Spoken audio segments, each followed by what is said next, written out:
If this is your first time joining us, thanks so much and welcome to Fight Night Picks. And listen, I'm proud to announce that we're going to be partnering up with Ringside Beer. You asked for it, we delivered.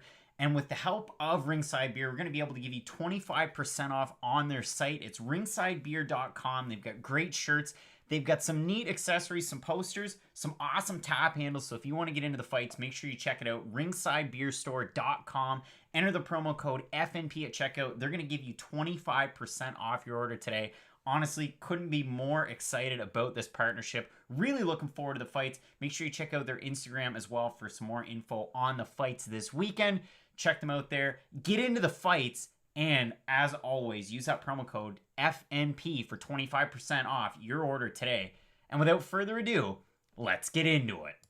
It's time for 15 minutes of non-stop MMA, tackling the biggest news in the sport.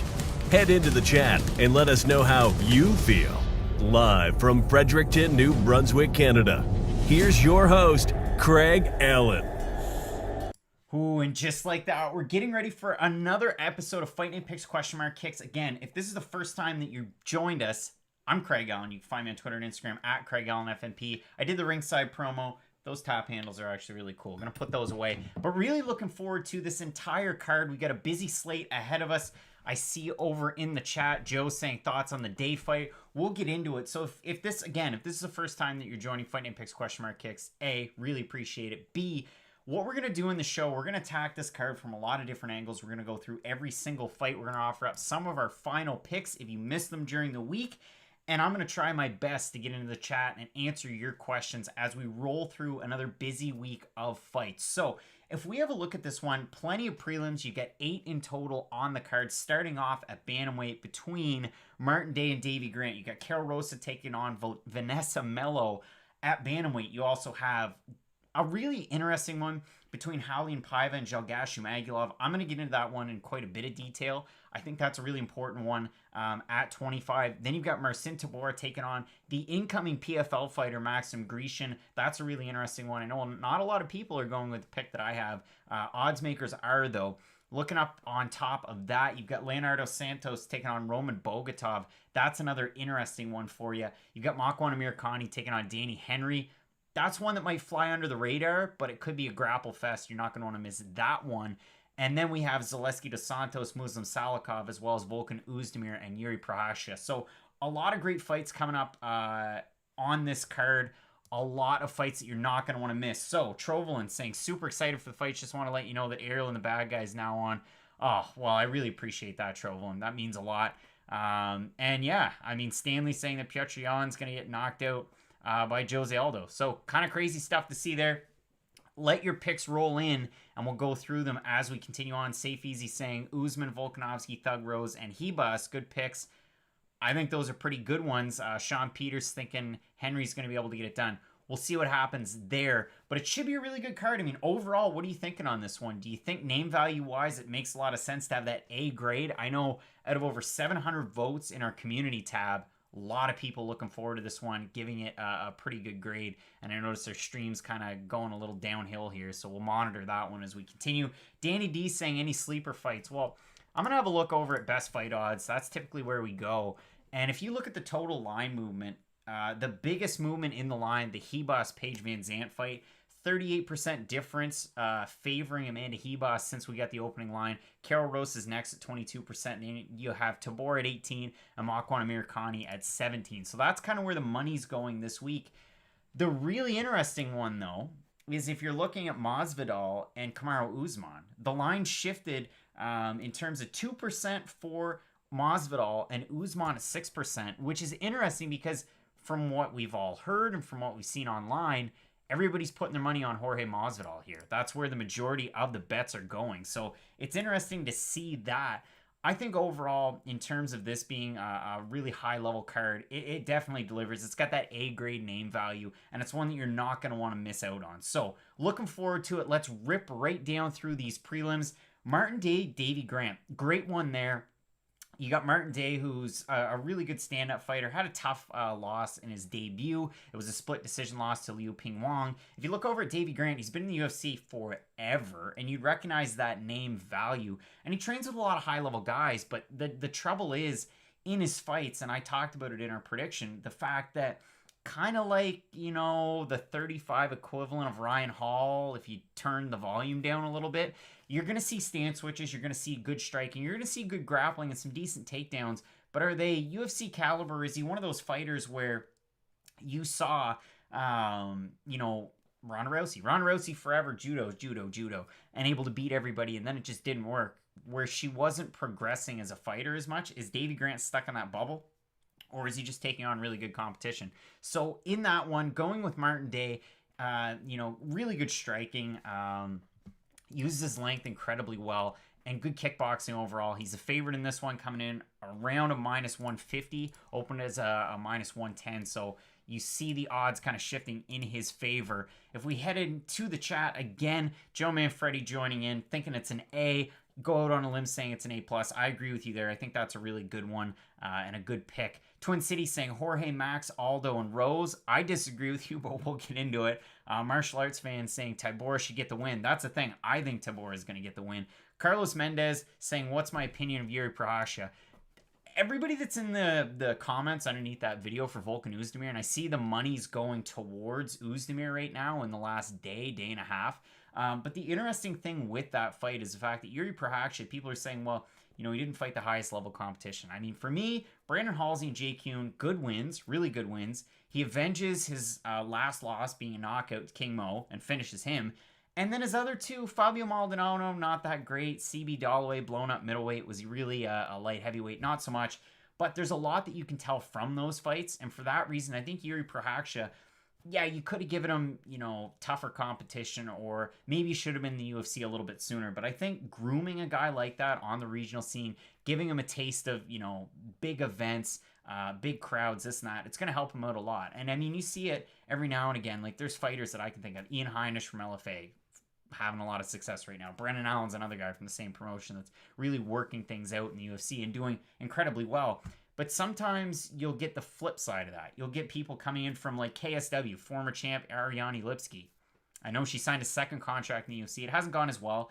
And you see fighters kind of flip-flop. Well, maybe they were the champion in another major organization, and it doesn't work out for you in the UFC. There's one that I can think of off the top of my head that found a ton of success. It's Eddie Alvarez. I mean, Bellator champ, UFC champ. But apart from that, those guys are few and far between. Look at Hector Lombard. Didn't work out for him in the UFC, although he did get paid.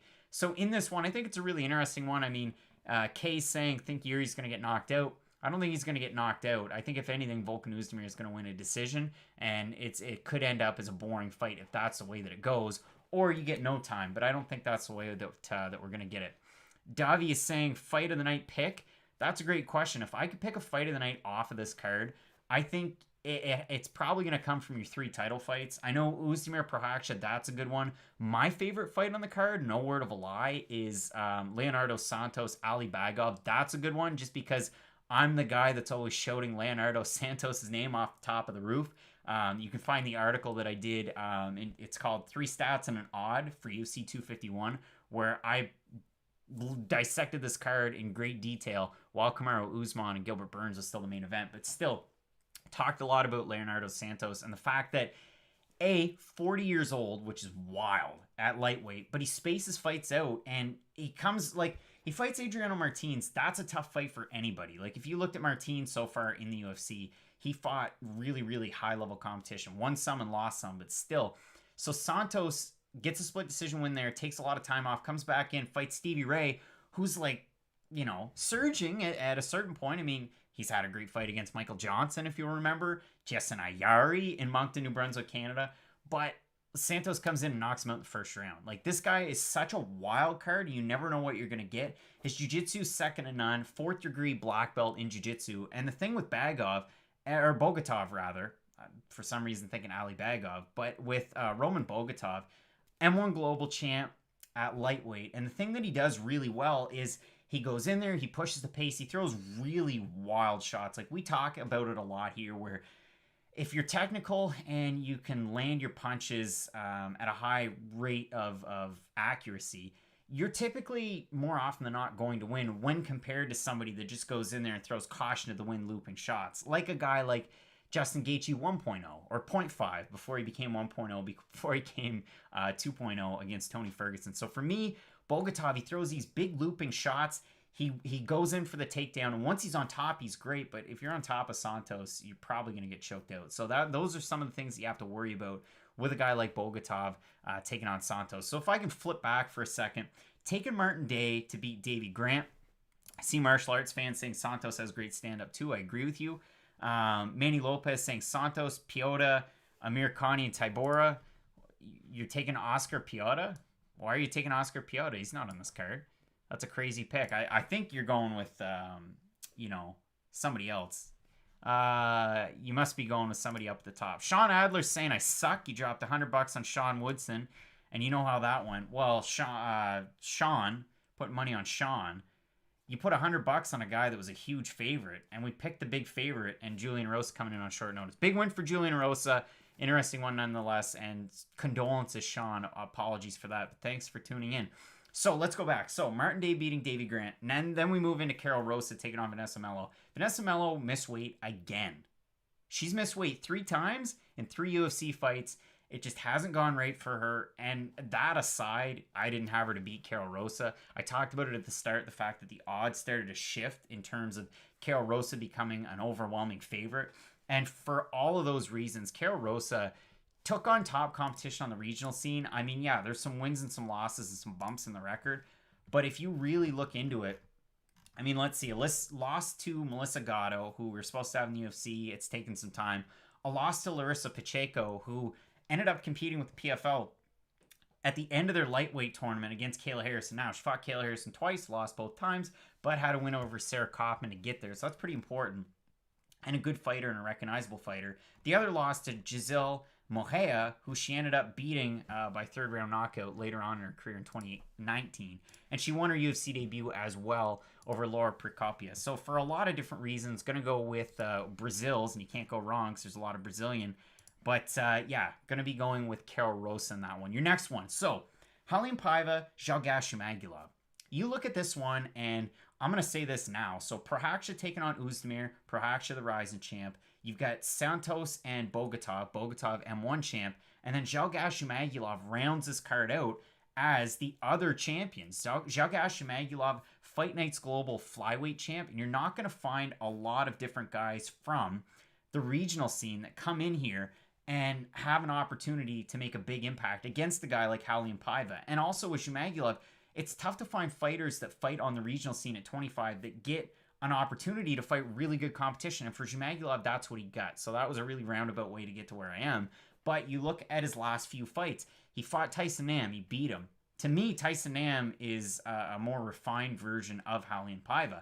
You look at his last fight, he fought Ali Bagotinov, and it was a close fight. It was, but Zhumagulov able to run away with the decision win there. And that's a guy in Bagotinov that couldn't cut it in the UFC because he was, some maybe tainted supplements, something like that, some horse meat, whatever. But Zhumagulov able to get a big win. Coming in here against Paiva, and he's a much smaller fighter, giving up a fair bit of height and reach. Paiva, on the flip side, is able to typically do very well when he's the longer, more drawn-out fighter, so to speak, because he fires well in range. But the thing to me is the fact that Zhalgas Zhumagulov, if he can take the fight to Paiva, it's kind of one of those game plans like Bogatov, where if you take the fight to him, you get him in the corner, night's going to be over. And I know Paiva's fought the good competition so far in the UFC, and you can make a case for the fact that he beat Kai Kara-France in his debut.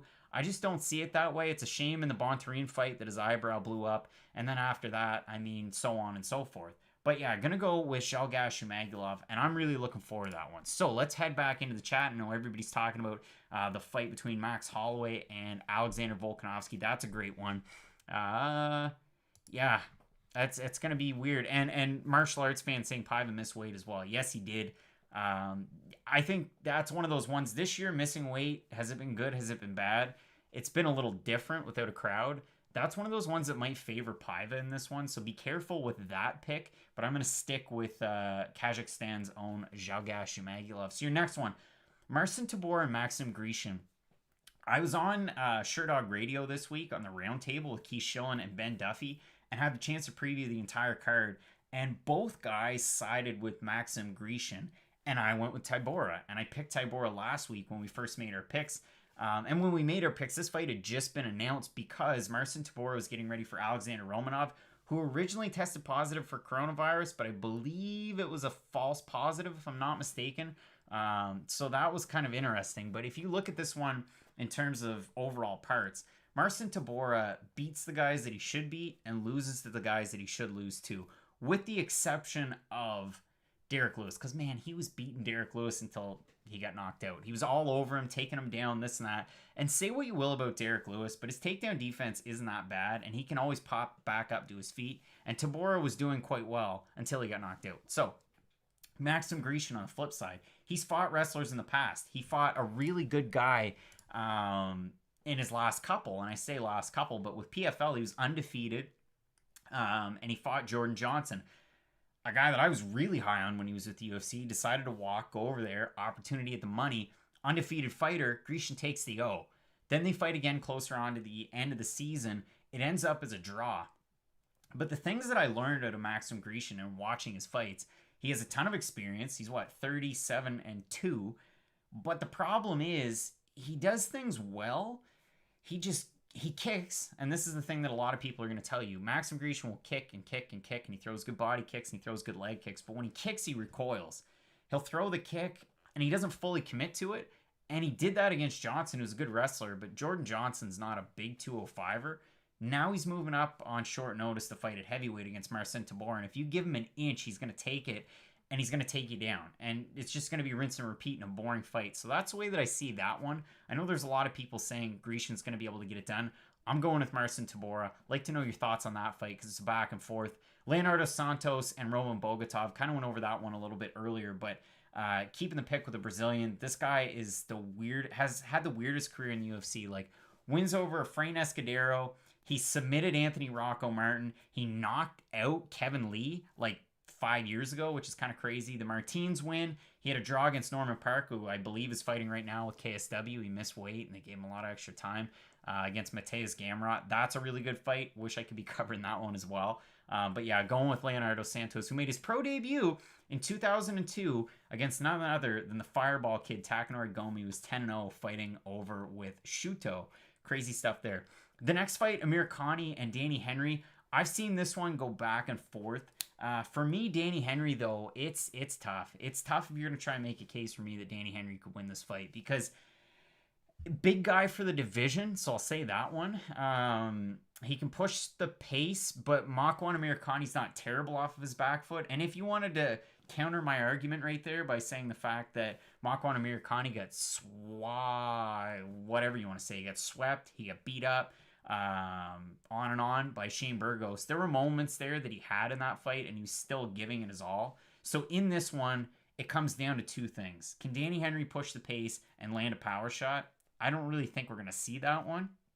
And for Makwan Amir Khani, if the fight goes to the ground, he's given really good grapplers fits. Jason Knight, for what it's worth in the UFC, was back and forth, but Jason Knight's a really good guy when it goes to the mat, and Makwan Amir Khani had him in all sorts of trouble, took his back for a lot of that fight, and listen, I get it, Jason Knight, bare knuckle, not champion, but he fought Artem Lobov, so take that for what it's worth, but he is a really good grappler. Amir Khani all over that fight. Gonna stick with the pick of Amir Khani there.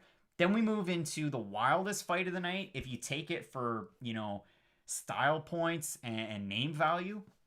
Elizeu Zaleski dos Santos taking on Muslim Salikhov. So, Muslim Salikhov is a master of combat sports over in Russia. He's also an honored master of Sanda. That's kind of important in this fight, and I think I might have mentioned it in the prediction, and in looking into it a little bit more.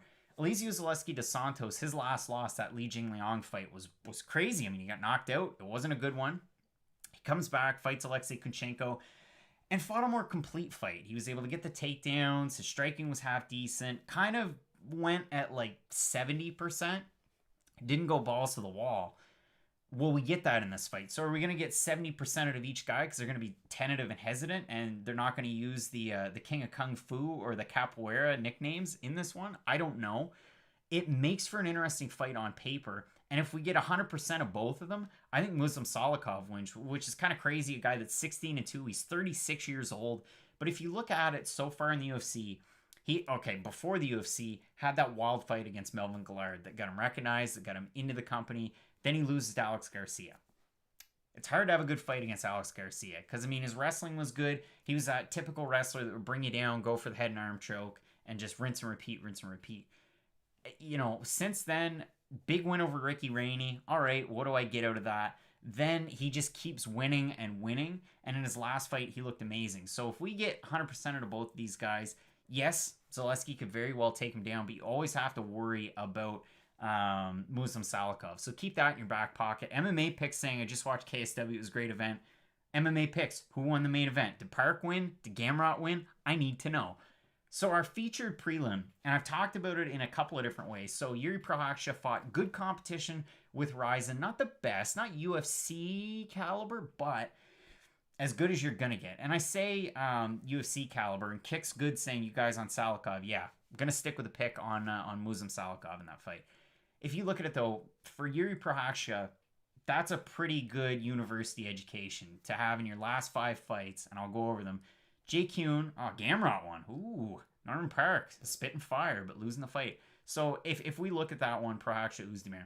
So Hune, Halsey, King Mo, Fabio Maldonado, and then in the last one, CB Holloway, where Holloway landed a couple of decent shots, but overall it was Prochazka getting the win. Volkan Oezdemir so far, so he lost 3 in a row, then he won 2 in a row. But you could argue really that the last one of the 3 losses and the last win that he had should have been reversed. I thought that he beat Dominic Reyes. I thought that he lost to Rakic. So take that for what it's worth. For Volkan Oezdemir, is the cardio there? Meh. And a lot of people saying with Prochazka, well, you know, didn't train in a cage. They have a cage in his gym. And at one point, trained for those odd Rizin rules type of fights where it was 10 minutes of the first round, 5 minutes, 5 minutes. So it's an interesting one there. But you look at Volkan Oezdemir and putting everything together, I think not training at Hard Knocks or Sanford MMA has kind of hurt him a little bit. I know the second to last fight was good against Ilir Latifi, but Ilir Latifi at light heavyweight was at a point of diminished returns when he was trying to make the weight. I don't know, but Volkan Oezdemir in this one is a game opponent. He's a tough guy. You have to worry about him because once he pushes forward and he gets you up against the cage, that's when he's at his best. When his back's against the cage, it's bad news bears for that guy. If Jiri Prochazka can do that thing that he does, keep his stance kind of low, throw those nice kicks, and at least chop down the base of Volkan Oezdemir, he's going to be more of a stationary target. And we've seen it from him where he can get hit. I'm going to stick with it. And if you're scoring along at home and we're looking at the former champs, I'm going with Zhumagulov from Fight Nights Global to win his UFC debut. I'm going with Bogatov to lose to Santos. But I'm keeping the pick steady with Jiri Prochazka getting the win over Volkan Oezdemir. I think it's a great fight. It's a great addition to the promotion. I think if you were going to match him up with somebody, maybe they should have gone with like a Nikita Krylov, or Johnny Walker would have been fun, or Misha Serkinov. But I mean, hey, we get Volkan Oezdemir, so that should be a really interesting one. Flip it back over to the chat. Logan Fitzgerald saying, looking for that underdog banger. Martial arts fans saying Namajunas made a mistake. She's a better striker. I agree. Davi Mansour saying Zaleski by decision. That's an interesting one there. The UFC betting experience, you get Salikhov as well. And, Kick's good saying Grecian over Tabora. And martial arts fans saying Tabor should handle Grecian. So hopefully you're not fighting it out too bad in the chat. But we'll continue on to our main card. So we've got Amanda Ribas and Paige VanZant. And listen, I know it's the hipster pick to pick Paige VanZant to win this fight. And I had a little bit of a back and forth in the chat, I'll admit it, where a lot of people have said she should go back to what she did well. She should go back to, remember that jumping switch kick that she had on Beck Rawlings, or the opportunity that she had to beat Ashley Evans-Smith, this and that. She lost to Ashley Evans-Smith. And then she had some time off. And then she took on, and I say a tough test, but, Jessica Rose Clark, not Ashley Evans-Smith. Get them mixed up. But you look at Paige VanZant in her last fight against Rachel Ostovich. That's tough. That's tough because in the first round, Rachel Ostovich was all over that fight. She had Paige VanZant all sorts of trouble. And then Paige VanZant came back in the second round, got the submission. Rachel Ostovich is a sub 500 fighter right now. And it's tough to say that VanZant, is going to overcome Ribas. So Davi's saying, how can VanZant get the win? Peter Griffin says, so who's going to bet VanZant? The line has moved the most out of anybody on this card for Amanda Ribas. So for Paige VanZant to get a win, it's going to take some heavy lifting.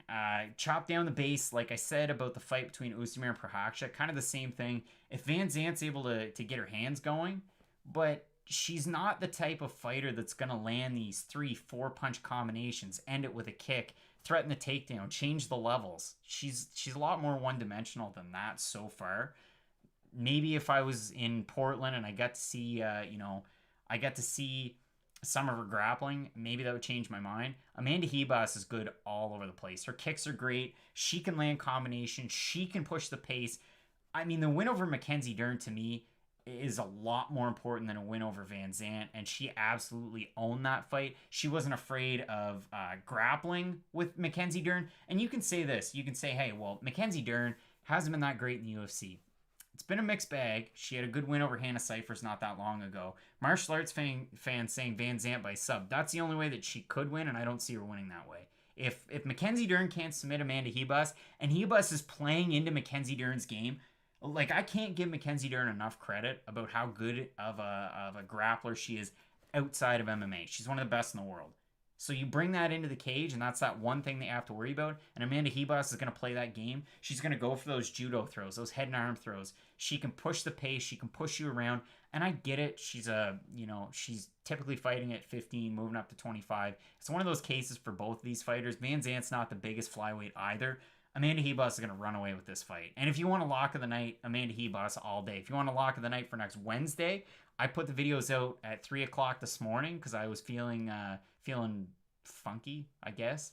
Should have been Askren. My lock of the night for next week, Molly McCann to get the win over Tyler Santos. So that's the one there. And I know that's a cop-out answer to say that Ribas is going to beat VanZant, but come on. Yeah, come on. All right, so we move on to the next one. This is the interesting one. This is the one that's filling up the chat. Rose Namajunas and Jessica Andrade. And how do you see this one? Let me know what you're thinking about this, because you have the two former champions, Rose getting the big wins over Joanna twice. You look at Jessica Andrade moving up the ladder. It's crazy to think, and this is a fighter I've talked about before, Jessica Andrade fought at bantamweight for a long time. She had a big win over Raquel Pennington. She had a big win over Larissa Pacheco that fought for that PFL lightweight title last year. All that to say, she's a small strawweight. She's 5'2". She's at a reach disadvantage just about every time she's out there. But she puts on these great performances where she pushes the pace so much. There's so much raw strength with Jessica Andrade. I wouldn't say that she's like a Masvidal at 15, but she can pick you up. She can throw you. She can slam you. She can wrestle. Yeah, stuff's going to diminish as the fight progresses, but it didn't the last time they fought. Namajunas won that first round easily, and then as the second round went on, Andrade just followed the wave, got the slam, gets the knockout. So what does that mean here? Kicks Good saying Rose revenge. Davi Mansour saying Rose going to dominate. Bernzel Grant saying Rose or Santos. Let's see what else. Davi Mansour, but Andrade is too strong. Mark saying Thug by points. Hazmat Control, I think Rose wins, but the odds are ridiculous. I agree. Let's see. It could happen 21. Andrade's last fights. Yep. So we continue on. And if I'm going to give you the picks, and Kick's Good saying Rose won't get takedowns, though, that will hurt you some. I don't think it will. Do I think Rose is the best striker at strawweight? She's good. I don't know if she's the best striker. I'm all over the train of Zhang Weili. If Zhang's the conductor, then put me in a passenger car. Zhang Weili right now looks absolutely amazing, and I don't think anybody at strawweight can beat her. That Joanna fight was insane. I know it was close. I had Weili winning. Andrade doesn't beat her. Namajunas doesn't beat her. But in this one, I do think that Rose Namajunas beats Jessica Andrade for the fact that if she can control distance and keep Andrade away, if she can land those wild kicks, and she's got them. She's got the head kicks. She's got the spin moves. She's got everything, and she's pretty well the complete package. I just don't think it's enough to win the title back. Very well could. But in this one, she beats Andrade because for Andrade to win, she's going to use brute force, and it's not a good plan. It worked in the last one, but there's a reason, and again, you talked about the odds. There's a reason why Namajunas' last loss was a knockout to Andrade, and she's a 2-1 favorite. There's a reason why she's favored that much, and I'm going to stick with Rose Namajunas in this one. So then we move on to our title fights, and I'm glad for everybody who's joined us. Want to thank you so much for filling up the chat as well. We move into Jose Aldo and Petr Yan.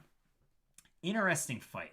Jose Aldo on a 2-fight losing streak to Volkanovski and Marlon Moraes. Moraes, of course, when he dropped down to 35. It was a really close fight, and if you're one of those people that asks me, and it happens all the time, what do I think of the UFC's rankings? I think they're baloney. I think they're terrible. They're stupid. Nobody follows them. Fights don't get made off of those rankings. If you look at it in boxing, you have a mandatory challenger. They get the fight. If they don't, things get funky fresh. But in this one, Jose Aldo loses, and then he fights for the title. But why is it interesting? Well, because styles make fights, and I know that's a pretty popular way to say it, but Petr Yan is such a good boxer. He's really good. Morty's Trap House putting the picks out there. Kick's good, saying it's mispriced. Aldo's way too cheap. I get it, and I see that as well. I see a lot of people are in here picking Aldo to get the win. Well, let's look into it a little bit more. People are also pointing to the fact that if you look at Jose Aldo on the socials, he's got the Muay Thai trunks on. Maybe he's going to go back to the days where he was throwing leg kicks, back to the Ricardo Lamas fight. Newsflash, that was years ago. Like, that doesn't have a ton of relevance here. I know Luke Thomas used this comparison. If you look at Dustin Poirier since the Khabib fight, he threw leg kicks against Dan Hooker, but they just looked a little awkward because he had that hip surgery. For Aldo, he's thrown leg kicks forever. He's not a young 33 because he's fought top-level competition forever. Maybe there's something with his legs. Maybe it's a hip. Maybe it's a knee. Like, I know personally from playing other sports, you hurt your knee like that, it's never really the same. Mine's not the same. And I doubt that Jose Aldo fighting high-level guys, kicking, but also getting kicks blocked and taking kicks doesn't really help out when you're fighting guys like that. So that's kind of my spiel about the kicks. 5-1 Hoops saying Petr opened at -300. Las Vegas knows something we don't. It could happen. 21 saying there's a reason Aldo's cheap. Jan's knocking him out. There's a reason he's cheap.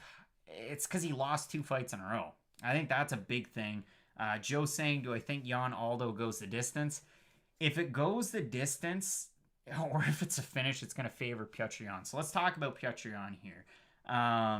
And Brinzel Grant saying Santos or Day. I'm going with Santos. I've got Day to win. That's the least confident pick on this card. So the one of the more confident ones is Leonardo Santos to win, unless where he's 40, he just fell off a cliff, but he didn't against Stevie Ray, and I think Stevie Ray is quite a bit better than Bogatov. So let's look into this fight. Petr Yan, with the boxing experience, he's one of those guys that's fought hundreds and hundreds of fights to become a master of sport. That's very important. He does one thing that I don't like that you see boxers do, where they put their hands up to block, and then they just wait, they parry and counter, which is a show on Fight Night Picks. But they parry and counter, they wait. Maybe Aldo's able to rip some hooks to the head. Maybe he's able to rip some shots to the body, toss in some kicks. But this isn't Jose Aldo from 2014 or 15. This is 2020 Jose Aldo. And the kicks, I'm not as worried about them as some people might be. And with Jose Aldo, his hands are still good. The power's still kind of there. But he's not fighting the same way that he used to. And for Petr Yan, and somebody brought it up. I mean, you look at it. Let's see. Lucas saying, I think Aldo, because of how well he did against Marlon, and Petr Yan hasn't fought anyone on Aldo's level. Petr Yan's last fight, and Payman saying the event starts in 30 minutes. It does. Petr Yan, the things that he's done well and the fights that you want to look at are the John Dodson fight. John Dodson has some of the fastest hands in MMA, and he's getting up there in age. He doesn't fight a ton, but his hands are so quick. You saw that in the Nathaniel Wood fight. You've seen it in a lot of his fights. One of the quickest guys. That's why he has the nickname The Magician. Fought for the title at flyweight twice. Jan had a good fight against him. He did get hit a couple of times, but he had a really good one. Then he moved up in competition, fought Jimmy Rivera. Now, Rivera has a tough fight coming up next Wednesday against Cody Stamann. I think Rivera's going to win that one. He's fought some great fighters. Jan, he's fought Aljamain Sterling, Marlon Moraes, and the list goes on and on. But if you look at it now, and the trouble is, and I see Alex Gagnon saying Aldo is basically a boxer now, and he's going to end up, he's going up against a better boxer. I agree with you.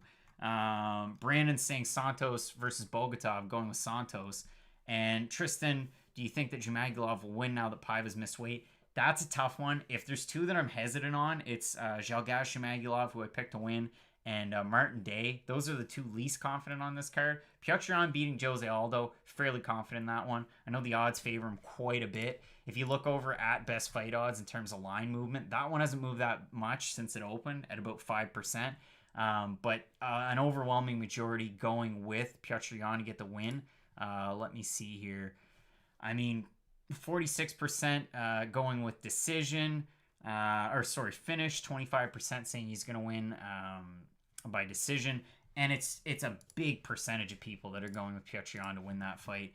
And that doesn't add to the prediction, but the fact that if he pushes the fight, if he pushes the pace, and he gets in close, he's going to win this fight all day. He did it to Rivera. Rivera wasn't really able to open up. I know he had some moments there, but Petr knocked him down twice, and Jimmy Rivera is a good boxer. And Rivera, Aldo is at 1A, 1B right now at 35. I don't know, but Aldo I don't see getting the win here. So let's move on. And I know people bringing up the Dusko Todorovic. That's a tough one. Brandon Wood saying, can we get a little deeper into Santos and Bogatov? I already get into it like a lot, but I'll give it to you really quick. So Santos, tons of power, 4th degree Brazilian Jiu-Jitsu black belt, good off his back, good at pushing the pace, good at a lot of stuff. Roman Bogatov, he can push the pace, too many looping shots, does have power, needs the fight to go to the mat, needs to open up with his TKO. I'm reading the comments at the same time. He needs to open up with his ground and pound to get the TKO. I don't see that happening for Bogatov. Like, you look at his last few fights. I mean, Mikel Lebu fought in the UFC at one point, and Michelle Silva. They're good fighters, but they're not on the same level as Santos. So we'll continue on. Armando Morataya saying never gave an answer for Holloway. Let's get into it. So in your co-main event, you have the rematch between Alexander Volkanovski and Max Holloway. It's tough. It's tough. You look at it in terms of the pieces of this fight. Let me know what you're thinking about this one in the comments as well. Amado saying Holloway or Volkanovski. Let's get into it. Let me know what you're thinking.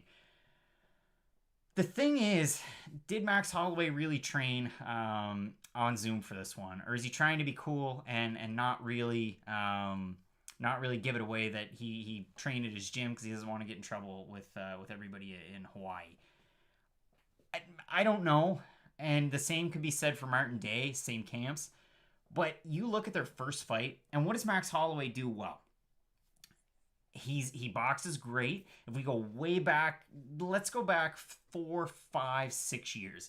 On his way up to the title, he could really do everything, and that's how he was able to kind of string together a rhythm and get wins. He'd throw kicks to the body, he'd rip it to the head, and he just march forward. Then he becomes a champ. He's getting knockout wins. He's beating top-level competition. He's beating the Aldos. He's beating Ortega, and that's a fight that everybody wants to point to, and I get it, because he absolutely pieced him up. And Brandon Wood saying Holloway has noodle arms. I have noodle arms too. There's nothing wrong with having noodle arms. But if you look at their fight, that fight against Ortega where Ortega's arm was kind of limp and Holloway picked it up and he was just toying with him, it was amazing.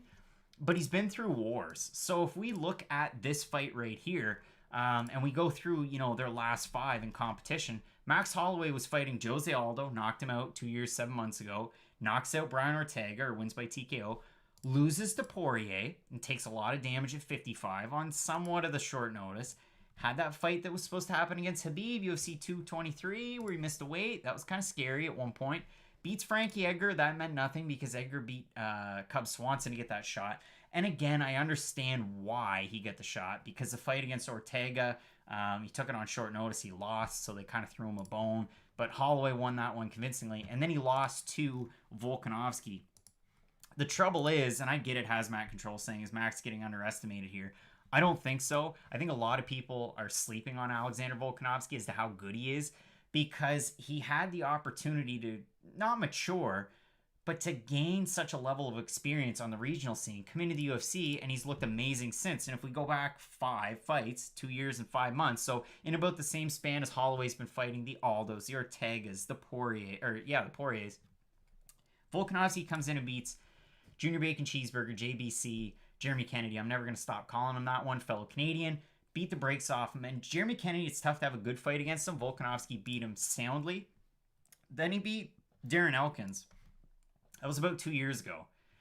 You can say what you want about the damage right now and the run that he's on, but the way that Volkanovski beat him is telling of the way that he's beaten everybody else. Slowed him down, pushed the pace, neutralized everything that Elkins is good at, and beat him in his own game. Then he fought Chad Mendes, and I thought Mendes was going to win that fight handily. I know Mendes, the fight before, fought Miles Jury. He put it on him, and Jury's a good fighter. I know he's with Bellator now, but he is a good fighter. And he fought Cowboy at one point. So, hey, kudos to him, feather in his cap. Volkanovski beat the hell out of Chad Mendes. Didn't allow him to get his wrestling going. Didn't allow him to really do much of anything. And so on and so forth. Beating Jose Aldo. Using his game against him. Tristan saying Jeremy Kennedy's from your city. From BC? BC, right? BC. But you look at Volkanovski in the Holloway fight. Totally took away his game plan. Took just about everything away. Push the pace on Holloway, which not a lot of people are able to do, because if Holloway's able to establish distance and you know, kind of bring in his own presence, that's how he wins. Volkanovski didn't let him, through a lot of leg kicks, neutralized the base. We keep talking about it with the leg kicks, but it's a common theme in today's MMA. And then he pieced him up all over the place. And that's kind of the important thing in this one. So if we look at that fight and we go back to their first one, and I'm going to bring the stats up for fun here. Let's see. Volkanovski outlanded 157 to 135 in terms of total strikes. If you look at Volkanovski's strike percentages, 42% to the head, 9% to the body, 47% to the legs, whereas Max Holloway concentrated on the head with 63% of his shots. That's important because if you look at it, he pushes the pace, attack the base. Don't let him, you know, keep his lead leg, compromise it, and then start landing back up to the head and back and forth and back and forth. And for all of those reasons, yeah, I think Alexander Volkanovski wins this fight. It's tough for Max Holloway because you have to make major adjustments to win this one. He made some minor ones closer to the end of the fight, and they started to pay off. But he's the type of guy that once he gets in his rhythm, or the rhythm's brought to him, it's tough for him to get out of it. I think he's been in too many wars lately. I get it. You want to have this fight because maybe it was close. I don't think it was that close. But going with Volkanovski here, and it's tough for anybody to beat Alexander Volkanovski right now. So that's kind of the way that one's going. So now we look at our main event in the evening. Kamaru Usman taking on Jorge Gamebred Masvidal. A fight that may be better than the Gilbert Burns fight. And listen, I'm a wild man, and out of the 1,900 of you that saw our video for Burns and Usman that was out until Burns was out, I picked Burns to win that fight. Matt picked Usman. I think Gilbert Burns, a little bit different of a test, the fact that they train together, this and that, but that's a story for another day if that fight happens. Jorge Masvidal is coming in here with a lot to lose or nothing to lose, because if he loses, he's on the UFC 4 cover. We all saw that today. What do you think of that? Listen, he's one of the most popular fighters in the UFC. If he loses, you have the rematch with Nate Diaz for the BMF belt. He can fight maybe Conor McGregor. If he wins, he definitely fights Conor McGregor. And I know I sound casual here, but that's a huge money fight. That's what the UFC wants. If they're making fights like these, that's what they need. So Sam B saying do early prelims start. They start in 17 minutes, so I got to rip through these picks. In this one, though, Masvidal, they're going to say he brought in Bo Nickel. I get it. Bo Nickel, 3-time Division I national champion the last 3 years. 4-time All-American, fights at a high weight class, train with Masvidal, but how much did they really train? I know he's over there in Abu Dhabi. They flew him in, but it's tough because for Kamaru Usman to win, it's one of those rinse and repeat typical wrestler things where he could just go to like a GSP blueprint. He can attack him with the hands to start, soften him up a little bit, take him down, take him down, take him down. Do you think he's going to win by head and arm triangle like a wrestler would? I don't know. Masvidal is adept on the ground. He's only been submitted a few times, and if Damian Maia couldn't submit him in their fight, and I know that was a while ago. That was before the Spanish language TV show when Masvidal went away for his leap year and found himself and became this great fighter. But if I look at this one, I don't see Jorge Masvidal knocking out Kamaru Usman. Listen, he traded and cracked with Colby Covington. He got the TKO win. Was it an early stoppage? I don't know. Usman's the type of guy, it's going to be tough for a lot of people to beat him. I think Leon Edwards is a fun fight, the way Edwards has been fighting. I think that there's a fun fight with Gilbert Burns. I just don't see that Masvidal beats Usman. And David's saying if Masvidal has that explosiveness he did against Diaz, I can see him doing it. Let me give you a couple good things about Jorge Masvidal. People are going to talk about his last 3 fights, but you can take one away in the Ben Askren fight because 5 seconds means nothing. Although, I mean, he vaulted him into a big time, spot in the spotlight. But if we look at the Darren Till fight, I said it where he threw him around. He definitely did throw him around once. Joe Manfredi tossing in the 499. I appreciate it, man. And I'll get to your question right now. Does Masvidal have any realistic path to a clear decision here? Yeah, let's look at it that way. And also, it could happen 21. I appreciate you as well. So thank you. And Joe tossing in the super chat. That is the cat's ass. So thank you for that one. But in this one, if Masvidal's going to win, what does he do really well? He switches his stance as well. And off of those stance switches, he can hit so hard. And Danny Lopez tossing in the $2 saying, so close to 10K subs. Keep it up, man. Thank you to both of you, Joe and Danny. I really do appreciate it. Thanks, guys.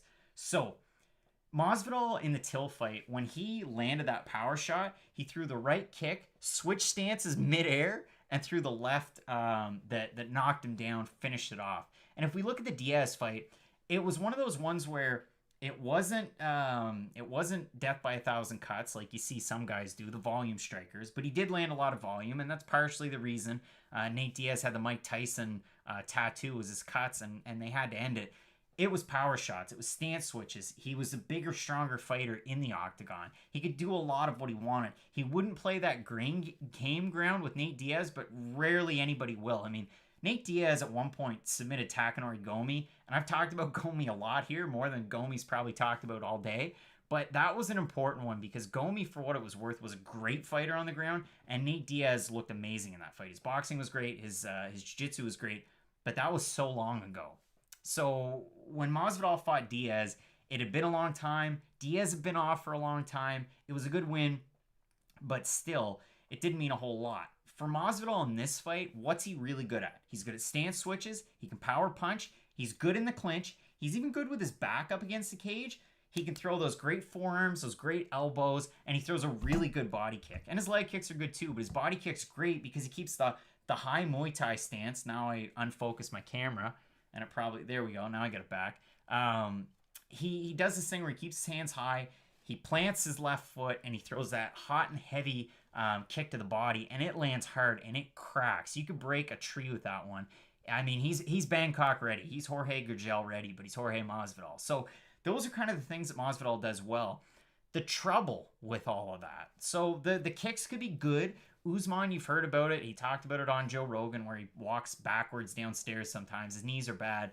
When he fights, though, he turns on the jets and he looks amazing. The trouble with Masvidal landing those good elbows and forearms in the clinch, you're not going to get a good opportunity with such a high wrestler, a high-level wrestler in Kamaru Usman. It's tough to beat Usman right now. I mean, the guys that he's fought in the past, it's tough. So Brent saying, I'll donate to Fight Night Picks after I win. The Millie Maker tonight. Martial arts fan saying Tybura Salikhov. Bernzel Grant saying Zaleski or Salikhov. Going with Salikhov in that one. And Kicks Good saying I have Grecian, Jiri, and Aldo as dogs.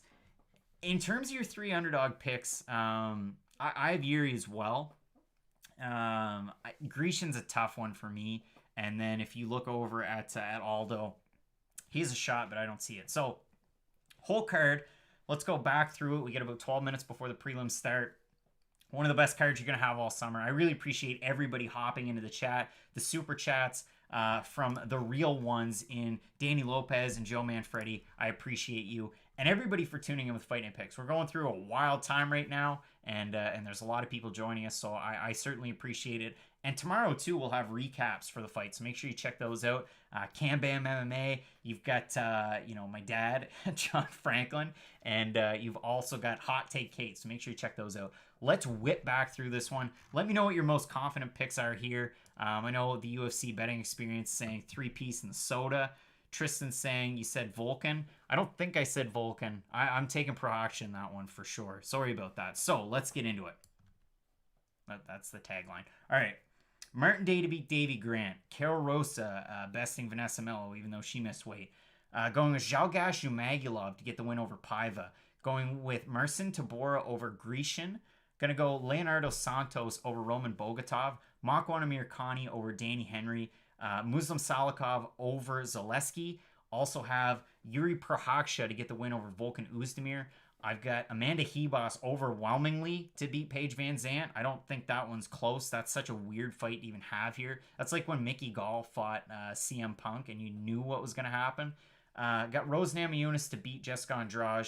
Petr Yan and New to beat Jose Aldo. It'd be and New either way. In your co-main, Volkanovski going to win the rematch there, and Still. And then I have and Still in our main event between Kamaru Usman and Jorge Masvidal. So you're not going to want to miss that. I mean, a great card overall. We got something new with Fight Night Picks that I'm really excited about, so make sure you check it out. We're bringing ringside beer on board, and for our fans only with Fight Night Picks, if you use the promo code FNP on their website, you can get some awesome stuff. T-shirts, they got posters, they've got tap handles. I got the boxing lager one. I've got the MMA one here. Pretty cool stuff there. Make sure you check that out. They're a great company. They do great work over on Instagram as well, so they've always got picks and stuff, and I'm really looking forward to that with those guys. They're a great company. You're not going to want to miss that. Like I said, we just tossed out our picks there. 501 Hoops tossed in the 99. Holy smokes. Appreciate you. The #1 fan badge. That's awesome. So yeah, really looking forward to these fights. Make sure you check us out at Fight Night Picks on Twitter and Instagram, at Craig Allen FNP. You can find me there. And yeah, in terms of stuff coming up this week as well, just want to let you know what the scoop is. Tomorrow, we'll have the recap shows for this card. I already put the picks out for the Cater Ige card, so you can just find those there. If I can hop into the chat really quick. Logan Fitzgerald saying, what was your underdog pick? Jiri Prochazka is the underdog pick that I have for sure. Who else do I have for underdog? Zhalgas Zhumagulov, that's not the most confident one here. You got Marcin Tybura Grecian. Going with Tybura, I'm surprised where the odds are at on that one. Leonardo Santos is a good one too. So there's a lot of good fights going on. This is an awesome card, and hopefully you can check out the rest of the picks with Fight Night Picks. We got a great one.